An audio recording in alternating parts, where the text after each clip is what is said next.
सांसद और सवाई माधोपुर से बीजेपी के उम्मीदवार किरोड़ी लाल मीणा हमारे साथ में मौजूद हैं।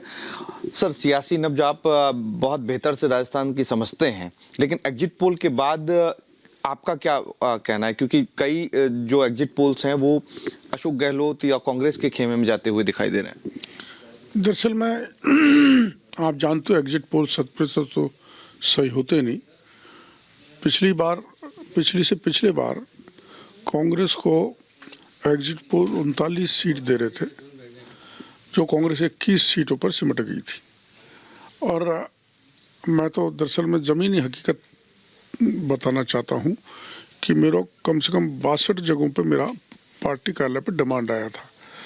मैं 22 जगहों पर मैंने प्रचार किया है, और जो 28 सीट पिछली बार पूर्वी राजस्थान की, विशेषकर जहाँ हमारा मीणा गुर्जर पर डोमिनेशन है, वहाँ एक सीट धौलपुर को छोड़ के सारी कांग्रेस को गई थी।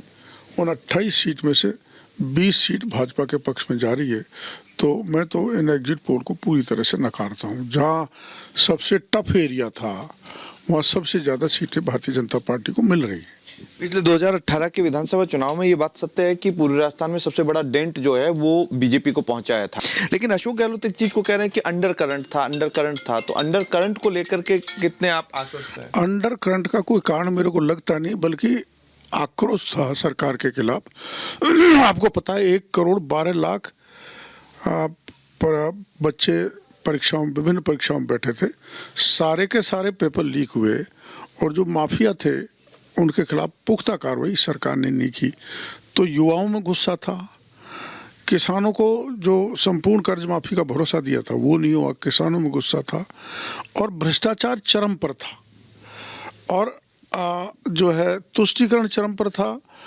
और आप ये जानते हैं कि भ्रष्टाचार को जो मुद्दे अब तक वो गणपति प्लाजा से भ्रष्टाचार के पैसे निकल रहे हैं, किसी परिणाम तक गहलोत साहब ने उनको भ्रष्टाचार के मामले को पहुंचाया नहीं, बल्कि उनको दबाया गया। तो सवाई माधोपुर से प्रत्याशी हैं बीजेपी के, इस वक्त आप किरोड़ी लाल मीणा को सुन रहे थे, और अमनदीप भी हमारे साथ हैं।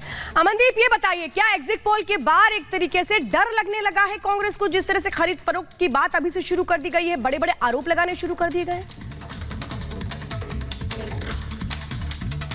देखिए, किरोड़ी लाल मीणा का जो दावा है वो उनका बिल्कुल स्पष्ट दावा है कि बेंगलोर में 2 रिसोर्ट बुक किए गए हैं, हॉर्स ट्रेडिंग की संभावनाएं जताई जा रही हैं, और इन चीज़ों की तैयारी जो है कांग्रेस ने पूरी कर ली है। इस तरीके के आरोप किरोड़ी लाल मीणा की तरफ से लगाए गए।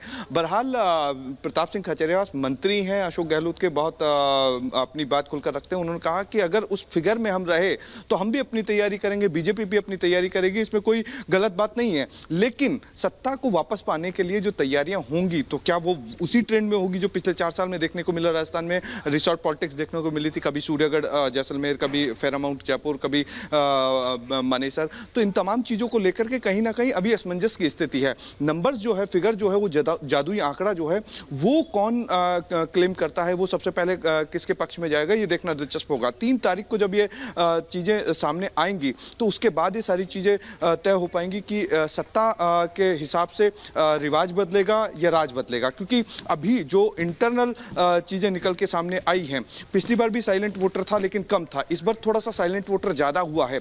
अब दोनों ही जो सियासी दल हैं, चाहे बीजेपी की बात करें, कांग्रेस की बात करें, वो क्लेम कर रहे हैं अपने पास कि अशोक गहलोत खेमा कह रहा है कि हमने स्कीम अच्छी दी महिलाओं को, हमने ओपीएस का जो एक बड़ा वादा किया है लोगों से, तो 7.5 लाख कर्मचारी राजस्थान में है, वो हमें वोट करेंगे।